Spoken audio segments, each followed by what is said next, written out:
From FingerLakes1.com, I'm Josh Durso, and this is Inside the FLX.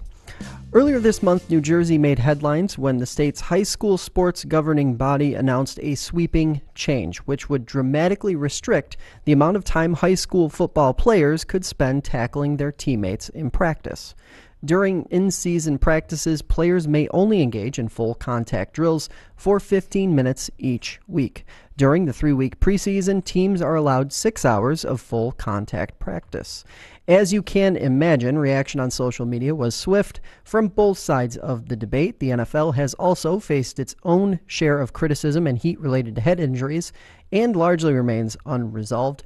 Today, we're going to discuss all of that, including the overwhelming question: does football and sports like it, physical sports, face an existential crisis as knowledge and information around injuries, specifically head injuries, continues to gain momentum?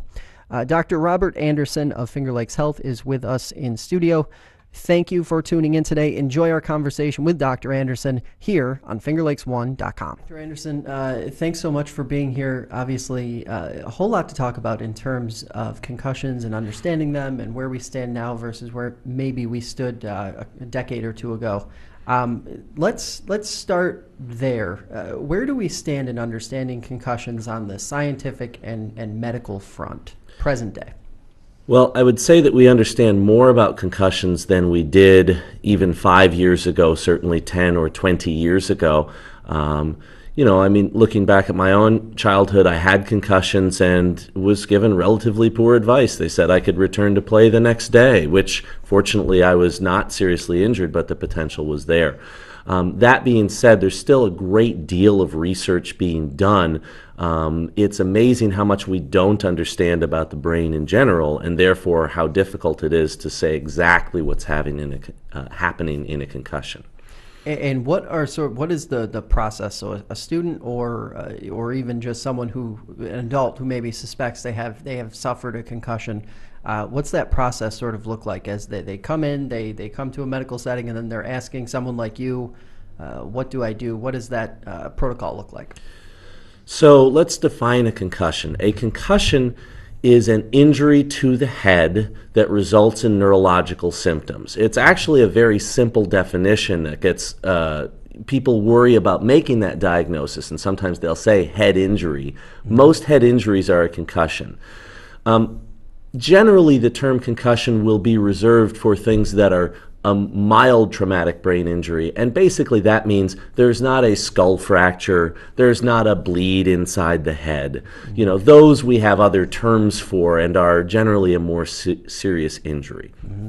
But otherwise, a concussion is just you took a blow to the head, typically, or had a violent force on your head, such as being a restrained passenger in a car accident. Your head whips forward, and that rotational force causes an injury that results in neurological symptoms, which can be headache, dizziness, visual disturbance, loss of memory before or after the accident, tiredness, confusion. But those are the most common by far. That headache, dizziness, nausea is common because of the rotational force. Mm-hmm. And if you have a blow to the head or a severe rotational force exerted and have those symptoms, you have a concussion. Mm-hmm. And then it's appropriate to seek medical treatment.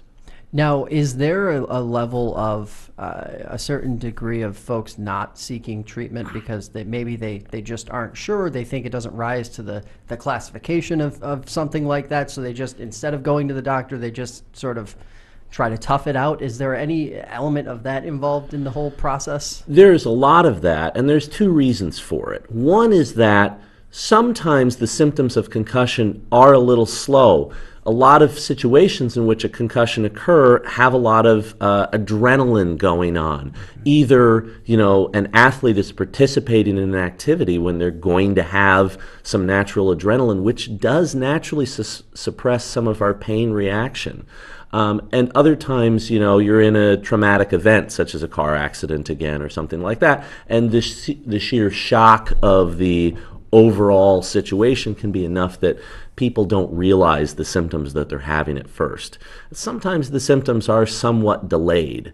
So if an athlete is injured on the field or on the court or on the rink, wherever they're participating, we try to assess them quickly and get a sense of if they're having symptoms so that we can keep them from putting themselves at greater risk. But once in a while, they'll either not report symptoms because they honestly don't realize they're happening until a little bit after when they've been able to settle down, or they'll not report symptoms because they think that the athletic event they're in is particularly important and they don't want to be pulled. Right. So how does what does the protocol look like when you're assessing a student or a student athlete during that game environment or that practice environment where things might be a little chaotic and a little hectic versus just someone who might randomly come in off the street, an adult, for example? Right. So fortunately, I work with excellent athletic trainers, and one of the things that our group in the Finger Lakes is doing is working in a multidisciplinary way. So we have trained athletic trainers on the field for most of these events, and generally they'll be the first to assess. Sometimes I'm there at, say, I'm the school physician for Penn Yan Central School District, and so I'm sometimes there for the football game. And then I'll assess as well. But the athletic trainer really takes the lead.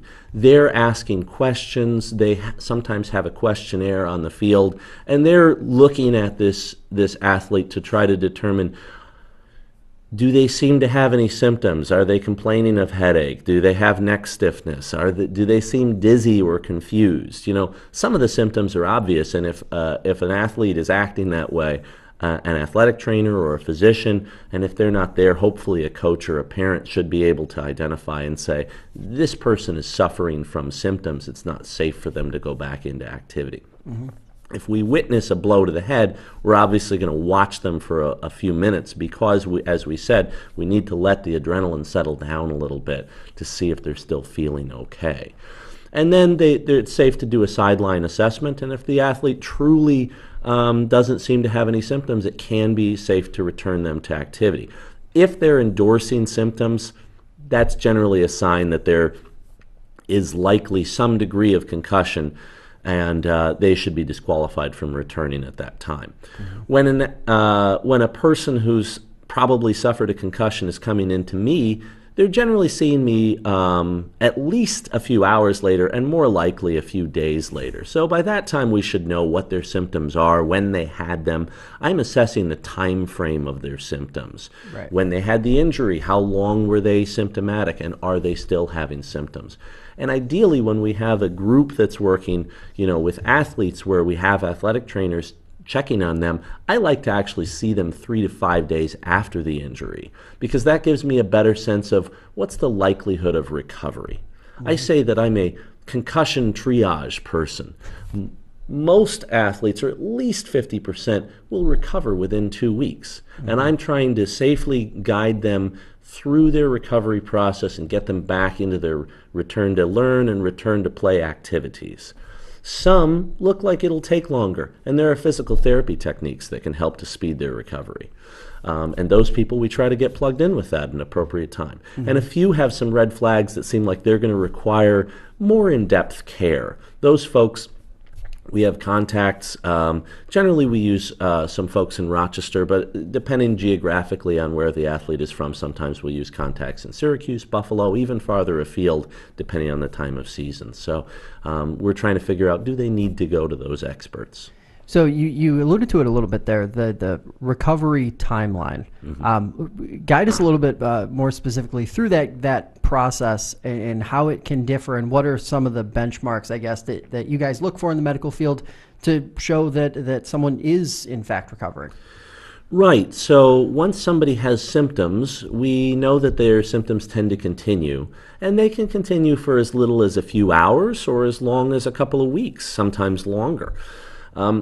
When I like to see them 3 to 5 days after, I'm trying to get a sense what the symptoms are and if they're getting better. We know there are certain subsets of concussions. Some people, for example, if they get a blow to the back of the head, they have a lot of visual symptoms because our visual processing center is right in the occiput, the back of our head.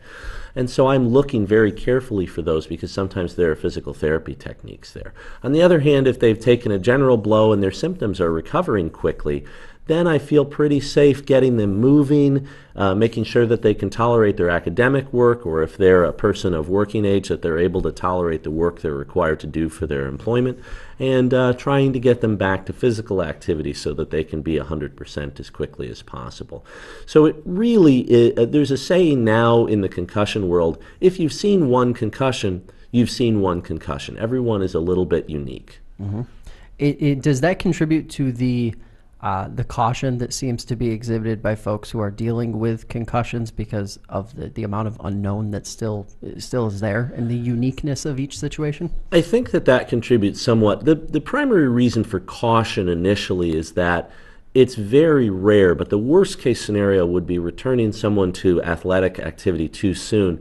A second blow to the head in a short period of time can cause second impact syndrome, which is when there's a disruption of the blood-brain barrier, and that second impact causes sudden massive swelling. The skull is an enclosed space, and if there's sudden massive swelling, that person's life and health is seriously in jeopardy. It's very, very rare, only a couple cases per year in the United States, but it's at least 50% fatal, so not something we ever want to see. So we need to use caution initially.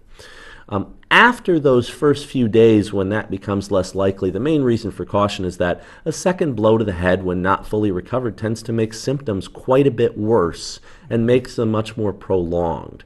So we want to make sure that a person returning to their athletic or employment activity can tolerate the rigors of their activity without having symptoms, because otherwise we're probably exposing them to prolonged symptoms and recovery.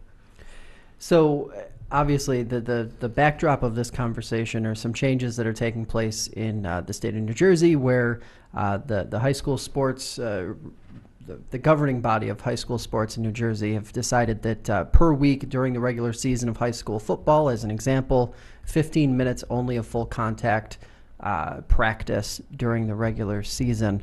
Obviously, before we came on, we were talking a little bit about sort of the preventive efforts, equipment, different things like that.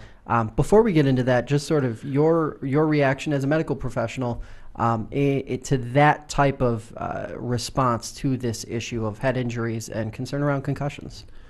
So we know for a fact that the more impacts to the head, the greater the likelihood for head injury. And we know for a fact that football is the sport with the greatest risk. Second probably being hockey, and third soccer, although the incidence of soccer concussions is higher because so many more athletes play soccer than hockey. In women's sports, it tends to be soccer and cheerleading, which you wouldn't think of cheerleading as a contact sport, but there's a lot of acrobatics and there's many opportunities for head injury. In our region, we also see a lot of lacrosse. And you can't eliminate all risk of head injury. We know that because people can get head injuries every day. But we do know that there are ways to reduce the risk. In football, we know that there are actually more concussions in practice than in game activity, even though in game activity the risk is probably higher per incidence because you're going at a slightly higher speed and a little more abandon. But there's just so much more time in practice. And if a lot of that time is spent in contact, techniques slip from time to time, or unexpected things happen, and so it increases the risk. And that's likely the reasoning for the New Jersey action. We know that in leagues from the NFL on down, there have been collective bargaining agreements in the NFL to reduce full contact practice for the players, and that's because the players themselves in their union have argued that they're at greater risk. There are movements to change rules, and sometimes there's some disagreement about how that affects the game. From the medical side, I can only say that generally there's good evidence that reducing contact in practice reduces injuries. And there's not as strong evidence that it impairs play. For example, Frank Beamer from Virginia Tech, a well-known coach who has recently retired, restricted contact in practice. But Virginia Tech had a great deal of success. Okay. I don't recall the name off the top of my head, but there's a Division III coach who's now, I believe, the most winning coach in the history of Division III and possibly all of college football. Never has his athletes participate in contact practice. Doesn't do it because he knows that it increases the risk of injury. And in that case, we're not just talking about head injury. I mean, the more contact in practice, the more ankle sprains and knee injuries and all the other things. A lot of coaches have realized that your best likelihood for success on the field is to put the highest percentage of your best athletes healthy onto the field and give them the opportunity to perform. So that's a very general response. Right. Looking at specific information, there's been a lot of push to say that a different helmet might prevent concussion. Very little evidence to suggest that. Concussion manufacturers will try to put out some, but the independent evidence really doesn't suggest that. And in other sports, there's been a push to have heading bands in soccer, where they wear a band and they're supposed to head the ball with the band there. There's actually clear evidence that that does not reduce concussions. Mm-hmm. Probably because 80% of soccer concussions occur from player to player or player to goalpost contact rather than player to ball. Mm-hmm. But even in those 20%, it doesn't reduce it. And it may actually increase the likelihood of injury because those players believe that they are protected from concussion, and studies have shown that they may be more likely to take risks going after the ball with their head and put themselves in harm's way, mm-hmm. which is an ironic and unfortunate outcome from that attempt. Now, we did get a few emails from listeners this week, basically asking. We are seeing some folks who are in stakeholders in local football saying, we are seeing less kids turn out to play high school youth football in general. They're turning to other sports like soccer. Does the knowledge and the medical experience that we now have as a society sort of change the way some parents and students themselves maybe are approaching sports like football? I think it does, and I don't want to pass judgment on it per se, although, I'll admit I have concerns about my own children playing football. Mm-hmm. They're not of age yet. I can say this: there's clear evidence in youth sports that reducing contact to the head will reduce concussions and can be beneficial. And that's not just in football. For example, there are now no checking leagues in hockey and no heading leagues in soccer, and the risk of concussion is decreased. And while we can't say, exactly how much contact can lead to permanent damage, there are concerns with emerging literature about permanent damage, and I think reducing the risk of exposure in young people who are more susceptible is beneficial. For example, we know that it tends to take longer for a 12 or 13-year-old who's sustained a concussion to return to full activity and be symptom-free than it does a 17-year-old. Simply because their bodies and brains are more mature and are better able to handle the impact. Mm-hmm.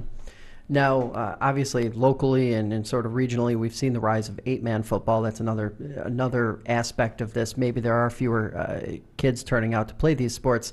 But let's talk about the other sports. You mentioned soccer, lacrosse, cheerleading, of course. Is football, because of the severity of football and the headlines football is grabbing, are these other sports getting a little bit overlooked in the process in terms of safety and such? I don't think they're getting overlooked, but I do think that taking measures, especially in those younger athletes, to reduce it. Again, no checking leagues in hockey, no heading leagues in soccer. There is some evidence that that's beneficial. When it comes to high school level sports and college level sports, generally we do have, we're trying to make those games as safe as we possibly can. And, one of the biggest things is just hopefully having athletic trainers available, and if they're not, having trained observers that are recognizing if an injury may have occurred. We're never going to be able to prevent 100% of concussions, but if we recognize them sooner and hopefully get them diagnosed with a concussion and then into proper treatment processes, I think that'll improve outcomes. And that's often where my role is. I can't prevent the concussions, Right. but my role and some of my colleagues, our goal is safely get them assessed, safely get them recovered, get them back in the classroom for these young athletes, and then get them back on the field when it's appropriate. Mm-hmm. And I'm sort of curious. This was asked a couple times on social media. What do the trends say? Are we seeing more concussions now than we did 10 or 15 years ago? Is it less? Is it sort of balanced and not really moving? The number of diagnosed concussions has definitely increased. But the literature's unclear on why. We do think that a great deal of it is the fact that we are much better at diagnosing concussions, and we're much better at communicating to athletes, parents, coaches, etc., that if you have these symptoms, it's not safe to return. You need to let us know. And we do hear more, even teammates who perhaps were culturally encouraged to keep their teammates on the field now have learned enough to say, hey, I don't think that Jimmy's right. He's stumbling a little bit, or he just doesn't seem with it.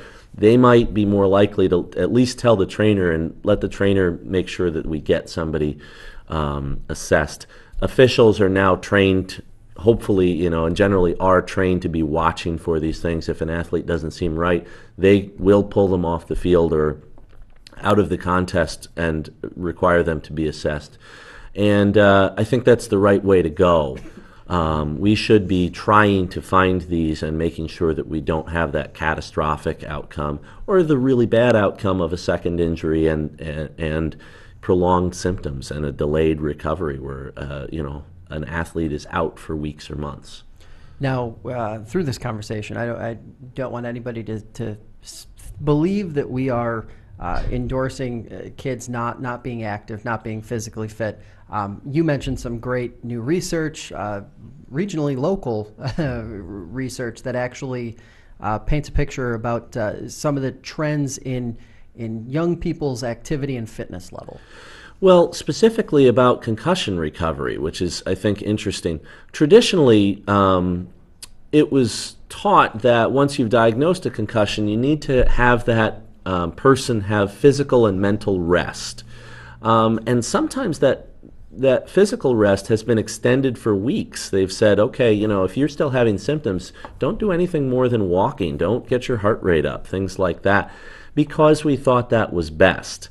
There's recent literature from Dr. Letty's group at University of Buffalo that's demonstrating that in many cases that may actually slow recovery.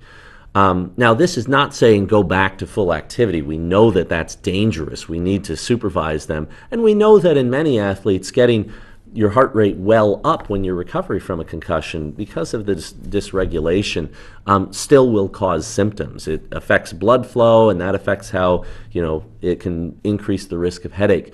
But what we call sub-symptom exertion or sub-threshold exertion, where we figure out how much exertion does it take to make a student have symptoms, and then have them do less than that. So light work on a bike or on a treadmill or something like that. They've done some research indicating that determining that point early, just a few days after the injury, and then encouraging them to have supervised sessions where they do that seems to improve recovery by several days, which is significant when we're talking a matter of 2 to 3 weeks in some cases of recovery. If we can have them back 3 or 4 days sooner, and more importantly, have them feeling 100% 3 or 4 days sooner, that's a great deal of success. So when I'm seeing an athlete now, I like to see them 3 to 5 days later and have them, I like to get them back to their trainer and say, do just a little bit. I don't want them doing it in the first 48 hours. That's probably harmful. But after that, have them supervised, getting a little bit of exertion, and then reporting to they can watch their heart rate and they can tell the trainer, I feel good or I have symptoms. Mm-hmm. If you have symptoms, that's too much. We got to back off. But if they don't, it's appropriate, and it may actually speed their recovery for them to do that. And that research is coming out of Buffalo, which is fascinating. They also came up with the Buffalo concussion treadmill test, which my colleague Tom Del Papa, a physical therapist who does does the majority of our physical therapy for our concussed athletes that require that, he uses that to help to gauge their recovery and response. And to that end, the question that I sort of want to end on is, now looking forward, what do we sort of forecast as being some of the things that maybe benchmarks that we might hit 5, 10, 15 years from now, just with the trend towards the awareness and obviously the advances in research? Where does that all bring us in the next 5 to 10 years, you think? I think the primary goal that we have is to recognize when a concussion happens, to reduce the risk of concussion through rule changes, through awareness, through proper technique as much as is possible, and then to get these athletes assessed. I think it's possible that there will be more ubiquitous athletic trainers on the field. I'm hopeful that there will be more people that follow the concussion literature. Speaking with other physicians, there are the more experience you have with it, the likelihood that you'll get somebody into physical therapy faster or recognize what's going on is useful. And we're looking at doing some visual motor assessment. I think there's going to be research about whether doing that in advance and possibly training athletes might reduce their risks. I can't say if that will work because there's not literature at this time, but I think that will be an interesting process to see, can we figure out which athletes might be at risk of injury before they have it, and can we do anything to try to prevent that? I don't have those answers.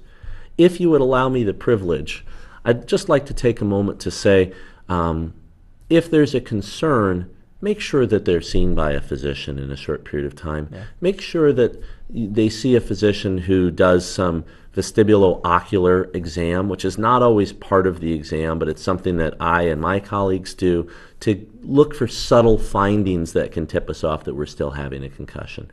And if somebody's having apparent concussion symptoms that last for more than 1 to 2 weeks, they should see somebody, because it's not always known. There are physical therapy techniques and sometimes ocular therapy and other types of techniques that can help them to recover from the concussion. Mm-hmm. So whether it be with me or with somebody else, I would hope that that person that's having symptoms has the opportunity to get assessed and to get the therapy that they might need, because this is not something that needs to be chronic. But the sooner it happens, the better likelihood for full recovery. And my last question for you, just in general, as it sits today, football from top to bottom, do you think it'll look drastically different in 10 to 15 years, given the track we're on with concussions and knowledge about them? Football's been changing for over 100 years. I'm sure it will continue to change. And along the way, there have been complaints, helmets are going to be ridiculous. We shouldn't have leather helmets. But those were instituted because of skull fractures and deaths. Right. And then pads are going to change the game. And then, face masks are going to change the game. And protecting the quarterback is going to change the game. It absolutely does.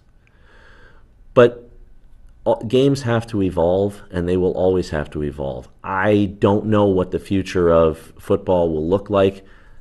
I think that for those of us who are medical professionals and care for concussions and also have been fans of football, as I have been for many years, we feel a little conflicted about it. But I do think that football will continue to change, like most things in our society change. We're afraid of change, but change is a constant. We have no way of avoiding it. All right. Well, I appreciate the time, appreciate the work you're doing, and thanks for coming in. It was a pleasure talking with you. Hey, thanks for tuning in to Inside the FLX this week. Thanks to Dr. Robert Anderson for taking the time to chat with us today. We will be back next Thursday with another episode. Until then, don't forget, download the FingerLakes1.com app for the latest breaking news in the region. The podcast is also now available on all popular podcasting platforms. So search Inside the FLX on iTunes, Google Play, or Spotify to listen to episodes old and new. Thanks again for listening, and we will talk to you next time.